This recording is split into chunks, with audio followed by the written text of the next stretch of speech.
तर कशा आहात? तर काय चाललंय काय नाही.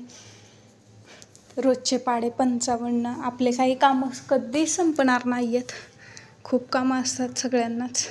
झाडून फरशी भांडे हे करून बाकीचं सर्व आणि घरातलीच कामं खूप असतात. असं सगळ्यांना वाटतं की घरातली कामं म्हणजे काहीच नाही आहेत आणि प्रत्येकजण बोलून दाखवतो नुसते घरातलीच कामं करणं होत नाहीत. घरातसुद्धा बरेचसे कामं असतात पण ते आपल्याला बाकीच्यांना कळत नाही आहेत. एक दिवस बाईला सुट्टी देऊन बघा, आपल्या घरच्या आईला बहिणीला बायकोला सुट्टी देऊन बघा किती कामं असतात आणि काय लोड पडतो ते. एक दिवस कामच नाही करायचं मग यांना कळेल की किती कामं असतात काय असतात. वाटतं की घरात बसून काय करतात, नुसते कामं नाहीत काय नाहीत यांना, असं असतं. भांडे झाले, कपडे झाले, हे झालं ते झालं ते झालं की शेंगदाणे फोडणं, हे ते दळणं करणं, दळून आणणे, घरातली असे बरेच आणि कित्येक कामं असतात. पण कधी कळणार बाई पण अरे ती घरातलं करूनसुद्धा बाहेरचं करते, प्लस मुलांना सांभाळायचं, अशी बरीचशी कामं असतात. पण काही जणांना कळत नाही की घरात पण किती कामं असतात आणि काय कामं असतात. सगळ्यांना वाटतं की काहीच काम करत नाहीत, हे नुसतं घरातलं तरी करायचं. बाहेरचं ऑफिसचे कामं केले म्हणजे लय भारी वाटतात यांना. बाहेर जाऊन जॉब केलेलं लय भारी वाटतं काही जणांना. घरातली म्हणजे क्षुल्लक कामं असतात असं वाटतं यांना, पण घरातली सुद्धा खूप कामं असतात. आवरता नाकी 9 येतात. घरातलं लेकरांचं बघा, हे बघा ते बघा, चालूच असतं.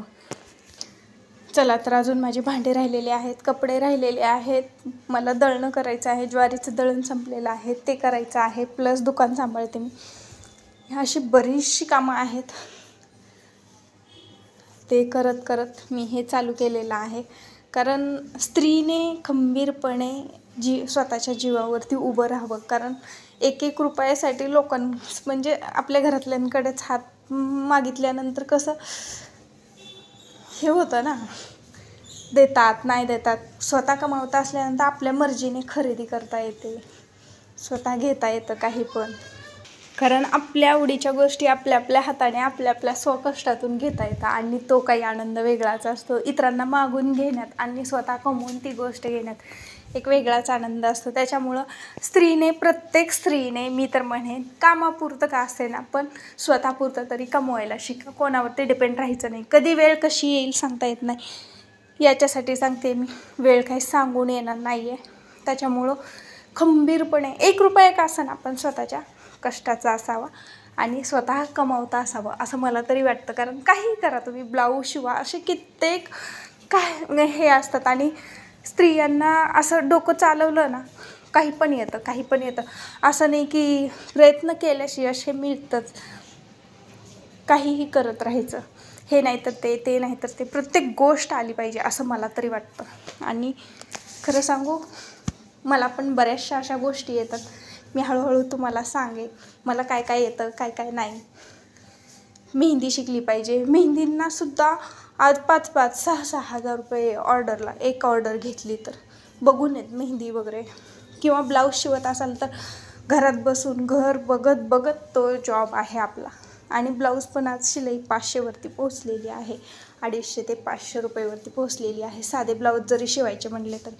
आणि काही डिझाईन वगैरे करायचे म्हणले तर एक्स्ट्रा चार्जेस पे करावं लागतात आपल्याला. थोडी जरी डिझाईन असेल तरी कष्ट आहेत त्याच्या मागं पण. आणि पिको फॉल ते पण सोपंच आहे. किंवा जर तुम्ही सिटीच्या ठिकाणी पुण्यासारख्या मुंबईसारख्या ठिकाणी असाल तर पिको फॉलवाल्या जिथं पिको फॉलचं दुकान असतं ना तिथून हातशिलाईला साड्या वगैरे देतात.